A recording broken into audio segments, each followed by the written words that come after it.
Okay, here we go with another toy review. This time I'm going to do something kind of completely different from any of the typical Transformers or G.I. Joe figures that I usually review.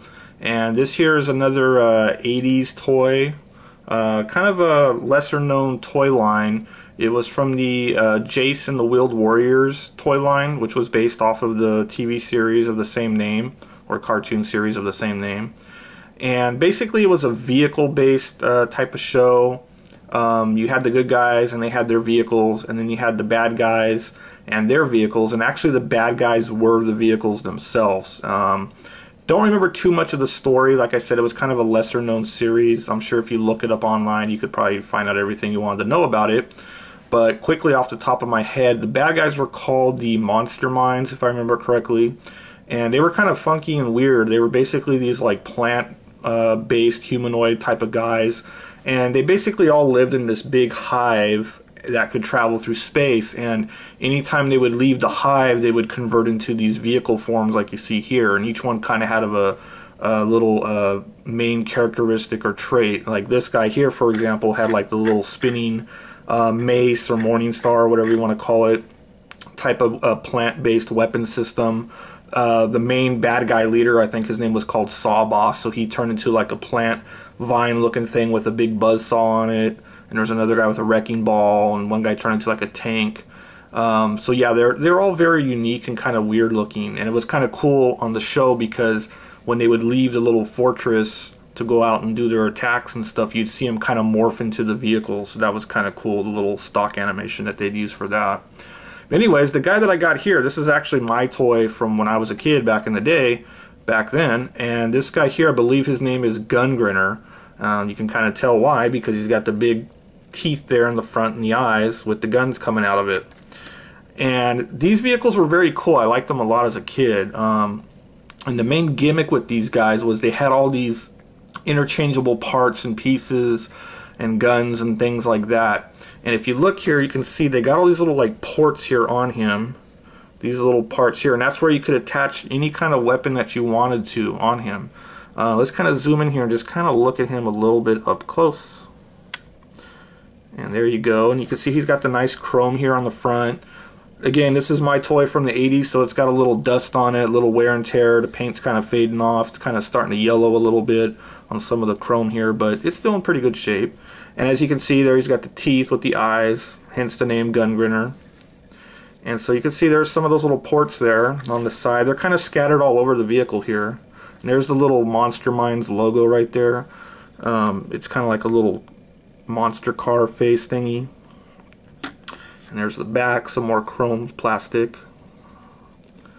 So there you go. And like I said, each one of these Monster Mind guys had their main little plant weapon system. And this guy here was the little mace thingy.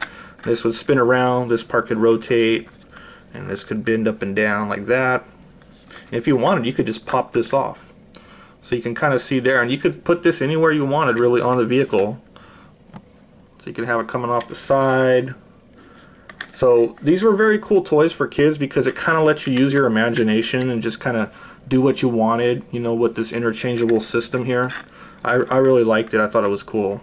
Now the good guys vehicles were basically just plain vehicles that little humans would ride in.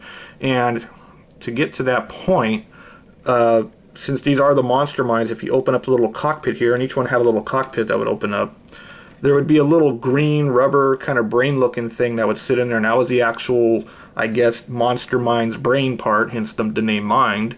And the good guys, like I said, they had little tiny humanoid looking figures that would just sit inside there. They didn't really have any real posability other than bending their legs, and I think you could move their arms up and down, that was it. But they would sit inside their little vehicles' cockpits. And so if you wanted, you could switch them. You know, you could have the brain guy in the good guy vehicle, or the human guy in this too. You know, again, letting you kind of use your imagination, as it were. But let's talk about the little interchangeable system here that they had for the little odds and ends. As you can see here, I got this guy here. He's got the kind of three-wheel system, and I don't believe this is actually the original suspension that this guy came with. You can break these guys down all the way to their core, just like that. So each one came with a certain like suspension. You know, most of them came with a typical 4-wheel suspension type of thing. Sawboss, I believe, he had the 3-wheel one. And they actually had like weapons packs or accessory packs that came with different, you know, assortments of weapons and wheels and suspensions and things. Kind of like what, if anybody remembers the G.I. Joes back in the day, they had the weapons packs, which just had all kinds of different extra weapons and things in them. And you can buy those separately. So I think I got this one in one of those weapons packs for the wheeled warrior vehicles here. But see, there's a suspension there. And again, you could just really break these down and do what you want. Now I got some other weapons here. See, he's got a blaster here. Got this one here, kind of goofy looking one. Looks like it's supposed to extend up and down. Got some missiles here. You got this, I don't know if this is supposed to be a blaster or like a jet engine thing of some kind. I got some other suspension and wheels here. He's got these like triangular tank treads. And there's an extra spare wheel like this one here. And this one even had like some ski type of ones that has little rollers underneath it. So you could get really carried away with this, and like, see, even the suspension, you could just flip it around, so you could have them sitting higher up like that. You can put the wheels on them here like that, like that. I'll put this one back on here. So there you go, you got that right there. Or like I said, if you don't like that, you can change it around. Let's say I want to throw these little treads here on him. Just pop those off. So put this on here. And put this one on here. So there you go. Now you got him like a tank.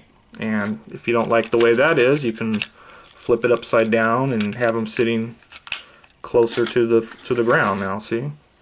So again, it's very interchangeable. You know, you could put missiles on him here, like this. I always kind of left this part here like that. Maybe throw this little booster on him here. On the side. You can put the gun here on the side. This one's a little loose, it kind of flops down, but... And you can see even the gun itself had other ports. This one here. So, you know, you could just keep stacking these on there and just kind of, you know, really getting creative with how you wanted to do it.